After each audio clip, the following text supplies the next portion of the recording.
Layoffs, they're definitely happening.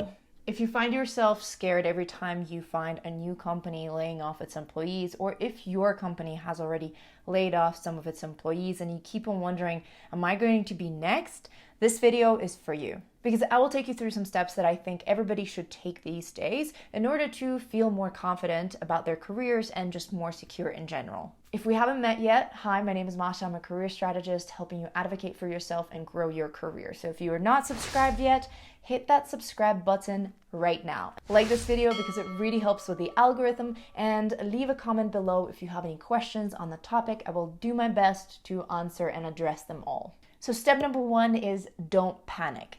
Anytime you see an article like that, take a deep breath and get in the present moment. Stop the downward spiral of nervousness.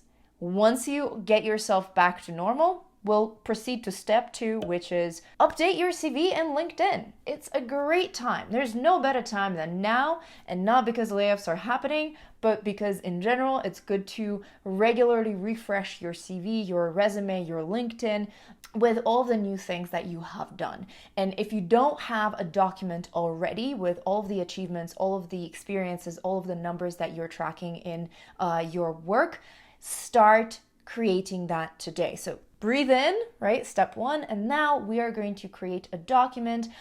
Let's put it on the cloud, whatever you're using, just your personal system. In case if you are laid off and you don't have access to it anymore, we're going to create it in your personal system, personal account, cloud-based document, Google Drive or whatever drive you're using, or maybe a notes application such as I use ClickUp.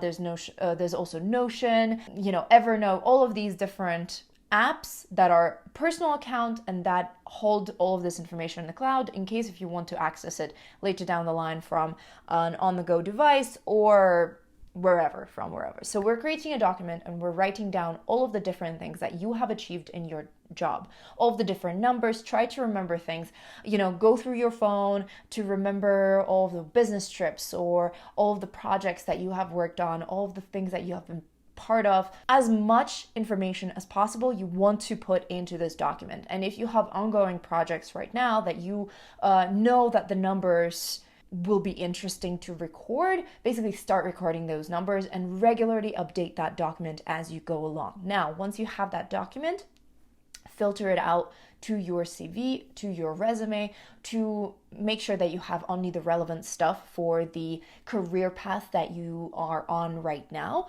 Granted, it can change. That is why you have that document with everything that you have done, every single project, every single volunteering things. Make sure that it's easy for you to navigate and search by keywords. For example, create titles based on your positions or volunteering experiences or any other experiences, participating in clubs, etc. Everything is going to be in there, and we're going to be sucking out the most relevant information and putting it into a resume, a one-page resume, into your LinkedIn, etc., making sure that it's catered to the career paths that you're on right now, that you see yourself on for another 3 to 5 years. So that was step number two. Create that document if you don't have it already, and update your CV and LinkedIn.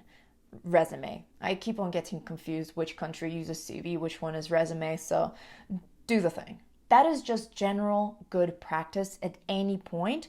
And if you do get laid off, you have it ready, right? You will be ready to jump into the next adventure, into job search, etc. So just have it ready. This will give you a peace of mind, and also it will boost your confidence professionally because you will be able to see a summary of what you have achieved recently since your most recent CV update or resume update. And also it's always nice to have an overview of what you can bring to the table as a professional. So it's going to help you be more confident in this, uncertain times for a lot of companies. Step number three is once you have updated your CV, your resume, your LinkedIn, once you see what skills you have right now, let's start thinking about the next 3 to 5 years. What is the direction in which you want to go? What is a role that you would like to grow into? Whether it is, directly up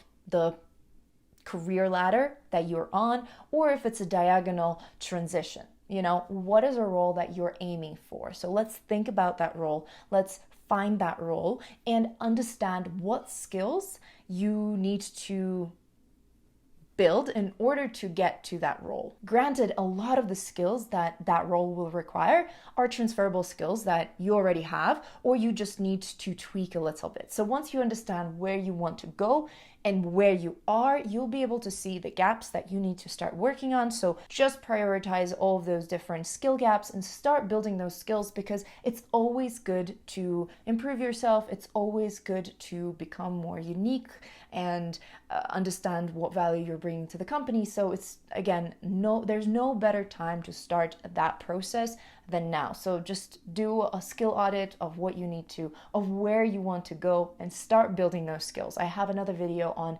how you can build any skills quicker, which I will leave a link to over here and also in the description of the video. So once you have figured out which skills it is that you want to build, go into that video and watch it. And finally, step number 4 is work on your personal brand.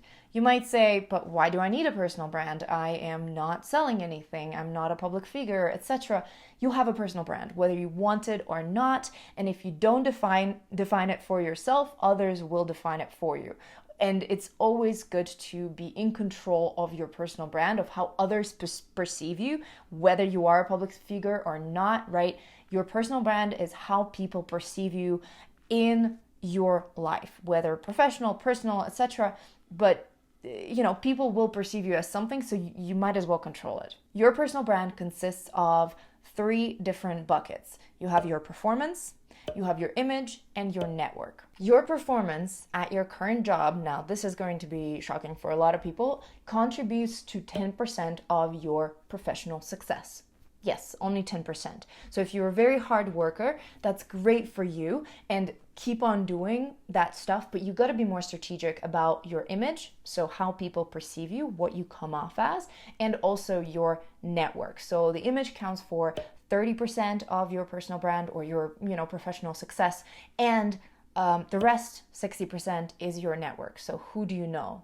All the people that, whether people are saying your name in the rooms that you're not in. So for example, when there's a decision-making process about who's getting promoted, is somebody going to mention your name because you know them? They know your work. You're visible to them. So start being more strategic about your personal brand, and not just your performance, but also your image, what people perceive you as, like what words they would use to describe you when you're not in the room, and your network, making sure that people will mention your name in the different rooms that you're not in. I have more content on how to build a personal brand in my TikTok and my Instagram, which I will leave links to in the description. So if that's something if those are your platforms of choice for content, go ahead and check out my content there. And also, I share a lot of tips on my newsletter on the topic. So if you want to stay in the loop and get all the other tools that stereotype breakers are getting through my newsletter,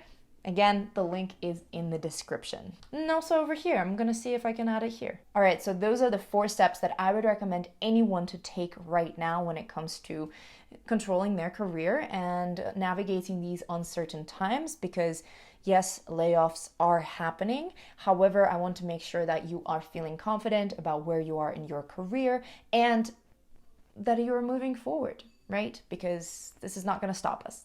Like this video if you've enjoyed it, and share it with a friend who is also potentially worried, uncertain about layoffs and what's going on with the whole world situation, honestly. I hope this video will make them feel better as well. And if you can recruit them as your accountability buddy in all of these different 4 steps, including breathing in, just message them being like, have you breathed in today? Do it.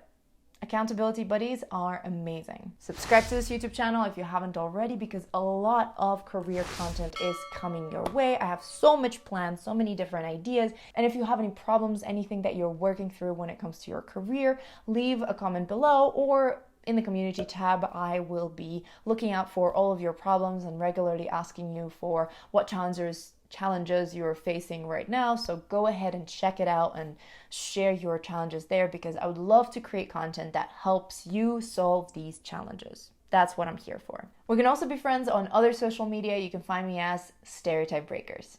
Have a wonderful time of the day you're currently experiencing. Bye.